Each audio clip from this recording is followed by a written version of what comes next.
This is some job I have, isn't it? I look over to you and I do this. Hey, hey!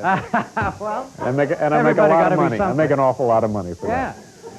Our next guest is the author of this book right here. It's called The Male Cross-Dresser Support Group. Folks, please do us a big favor. Welcome back to the program, Tama Janowitz. Tama?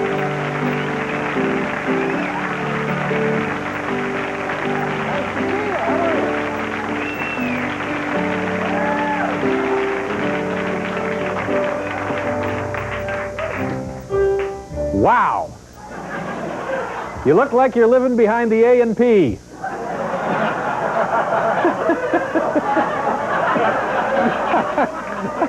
I don't know. You look really, that's just odd. I'm sorry. It took a lot of men, a lot of hours to get me to look this way. Well, now, let's just start with the hair, okay? You have two different colors of hair. And it is a wig. Which of it is a wig? Well... Are you wearing two wigs, Tama? Come on. I'm not a blonde. Uh-huh. And I wanted to cross-dress, but I don't want to go around as a man because it takes too much energy to look like a woman, although in my book, the heroine cross-dresses as a man. Anyway, I decided I would buy a blonde wig, and I went to the wig store, and he forced it on my head, and it took him a long time. And then he said to me, you know what? And he was very contemptuous. Now you look like that Janowitz. You must have been crushed. I was, and I said, well, that is me, and I don't know if I want to pay $200 to look like her. Yeah, because you get the real thing for free each and every morning. But I'm serious. Are you wearing two wigs? Well, this was thanks to Kevin of Aribe, did a beautiful job. And Kevin where? Of Aribe. Oh, he's the best. He's very good. That Kevin is very good. He's very, very good. Kevin at Aribe. Oh, he's wonderful. There's some wonderful things over there at Aribe. I always ask for Kevin when I go in. He's terrific. Now, Dave, we don't know what type of underpants you're wearing. Well, no, wait a minute. We're talking about wigs and suddenly... Oh, and anyway, okay, so now... And then you have this is fake, of course, the fake leopard skin little cape and dress. Is that right?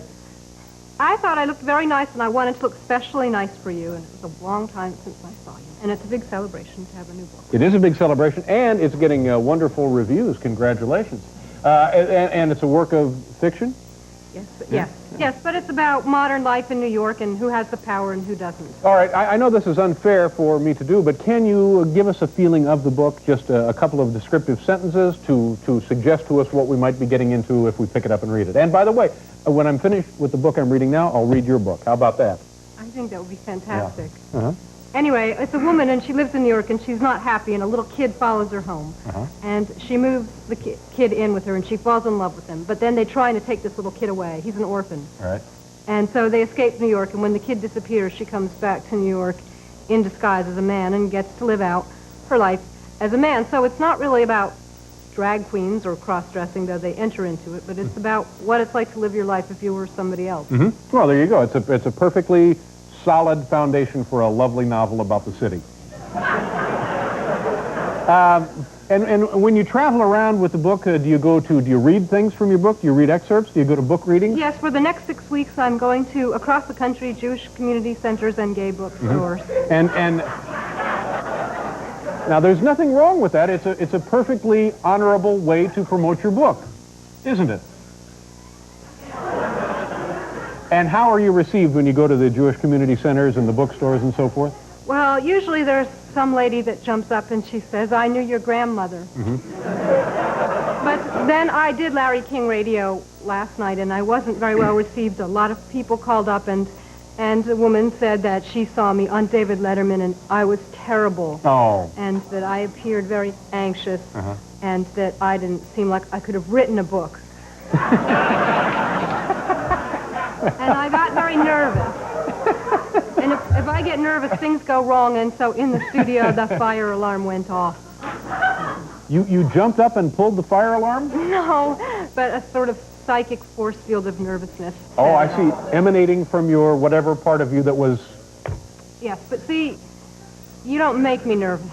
No, thank you. You don't make me nervous. I'm very fond of you, and I was happy to hear, and I must say also, just a little disappointed, but happy to hear that you're married now since we last saw you.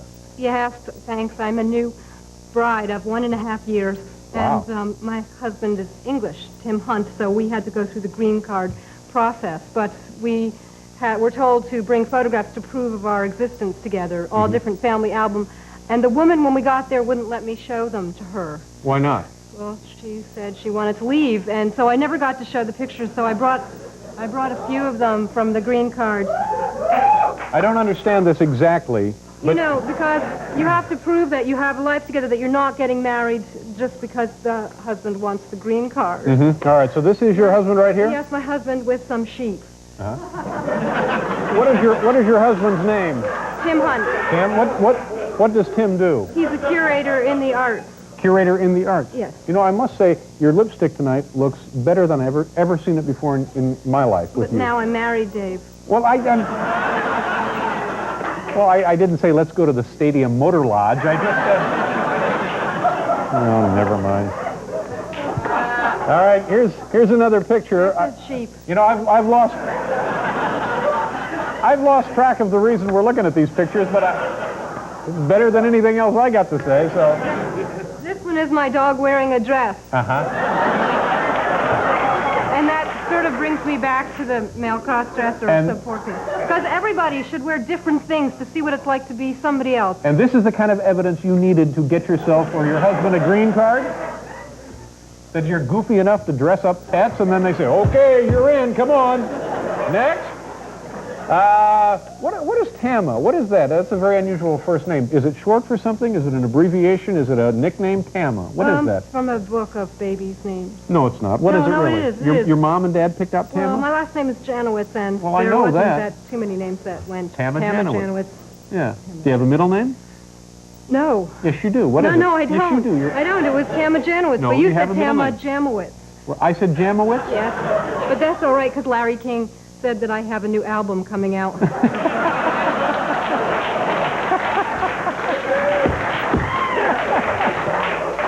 How many wigs did you wear for Larry? Well, we have to do a commercial. We'll be right back here. Did I say Janowitz? All right, Tama, when you come back, we'd like to see you looking like this, like right here on your book. Ooh, my goodness.